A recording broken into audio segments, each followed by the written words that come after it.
What up, boys? Today I want to have a little discussion on ego lifting, on whether we have maybe gone too far in one direction, because we have obviously seen the rise of the optimal bros.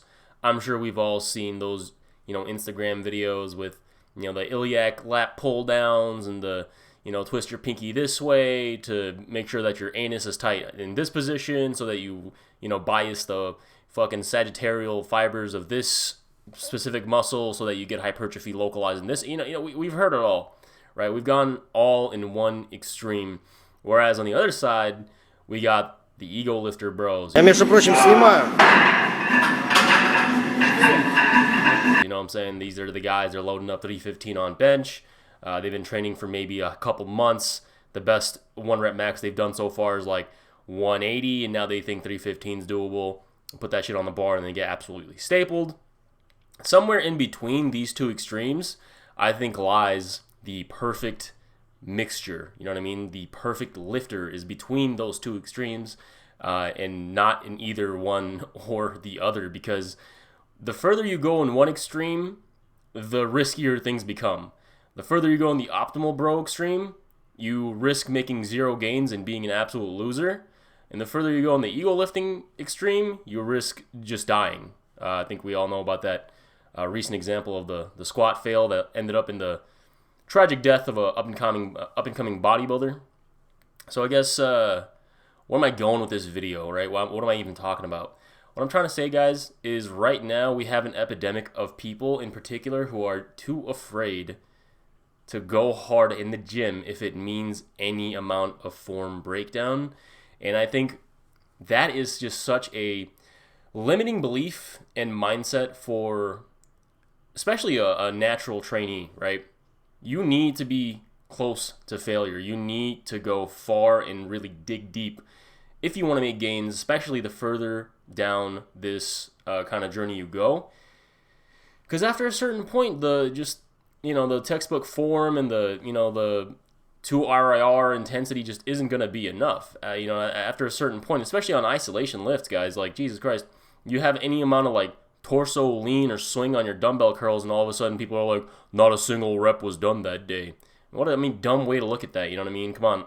Like, after a certain point, like, if you're moving some heavy-ass weight, you're moving some heavy-ass weight. I'm so tired of seeing these videos on Instagram where a dude will do it'll be a lift that's undeniably impressive, and because it wasn't 100% standardized perfect form with, arbitrary range of motion based on whatever fucking metrics, all of a sudden everybody in the goddamn comments are like, oh, bro, lower the weight. Start from the empty bar with good form and work your way up, and then you'll see some good gains. And it's like, this dude's twice as big as you, and you don't even have a profile picture for your goddamn account on your Instagram comment every single time. That's the case. But I'm going off on a tangent. It's stupid. Like, you do need at some point to get a little sloppy with your form, because you can always clean that up later, guys. Especially if it's a lift that's low risk of injury. Like, look at me doing these lat pull downs. My form wasn't perfect. I'm swinging. Incredibly low risk of injury. What are the chances I injure myself doing that goddamn lift? Who cares if my form breaks down? I do it all the time.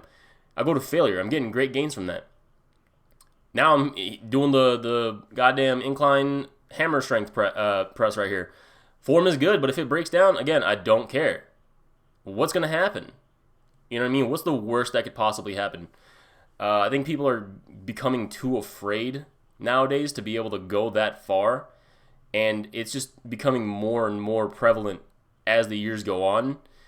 And I just blame these biomechanics guys that keep, stressing the risks of exercises and rarely stressing the benefits. It's so weird. They kind of like nocebo you. It's a fear-mongering thing.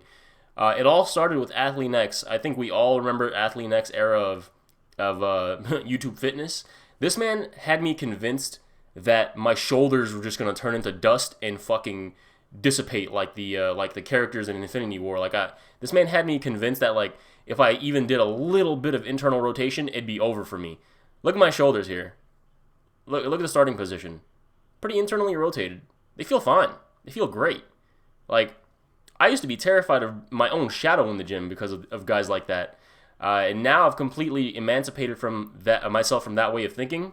And it's led to the best gains of my life because now I'm not afraid to go hard in my individual sets, and I'm not afraid to choose exercises that may be a little problematic on paper, but actually great in the long run. Like, for example, we've seen the return of exercises like the upright row, for example, the one that was deemed literally sacrilegious for a period of time. Like, there was a point in YouTube fitness history where, like, if you did an upright row, you were seen as a zero IQ mongoloid that didn't know what he was doing, and it was only a matter of time before you needed, some sort of replacement surgery for your shoulders.